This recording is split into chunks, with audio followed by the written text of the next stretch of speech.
We continue to follow breaking news in southwest Jackson, where an apartment complex went up in flames overnight. It's been an active scene all morning long. We get the latest now from 3 on your side's Felicia Gavin, who joins us live. Felicia. Hey Wilson, so yes, this is the Palms at Jackson Apartments, and we've been out here since about 3:30, and that's actually around the time that they got the call. And as you can see behind me, it's pretty much almost fully extinguished, but we've been working to get more updates for you. So right now I'm joined with Assistant Fire Chief Patrick Armand to kind of give us a little bit more detail. So Chief Armand, can you just kind of tell me what happened, or what do we know so far as to what happened here today?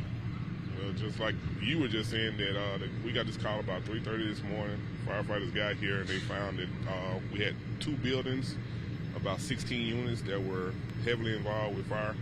They been working, and like I said, they did a good job. They've been working for the last couple of hours to extinguish the fire, and we've gotten it to this point where they're in the process of what we call overhauling this, just to make sure that the fire is completely out.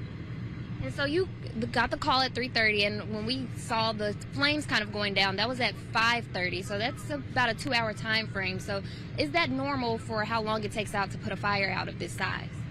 Exactly. A fire, like I said, we had like 16 units involved in these size buildings. Yes, that's commonly about the amount of time. Actually, I would give them kudos for being under the amount of time that we normally would take to put out that size fire.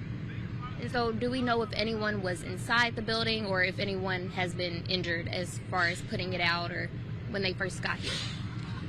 As far as inside, we don't know, because we think that someone possibly could have been in there for the fire to start. But as far as someone getting injured, we had one firefighter that got injured. He transported to the hospital.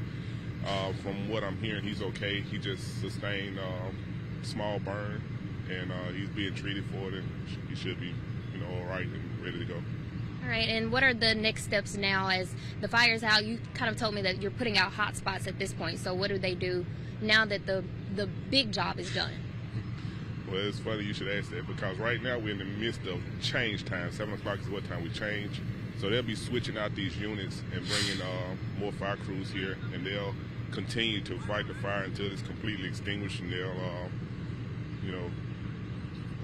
cancel the scene and return back to service. All right, and then do we know how long the area is typically blocked off once the fire has been put out, or I guess the safety hazards?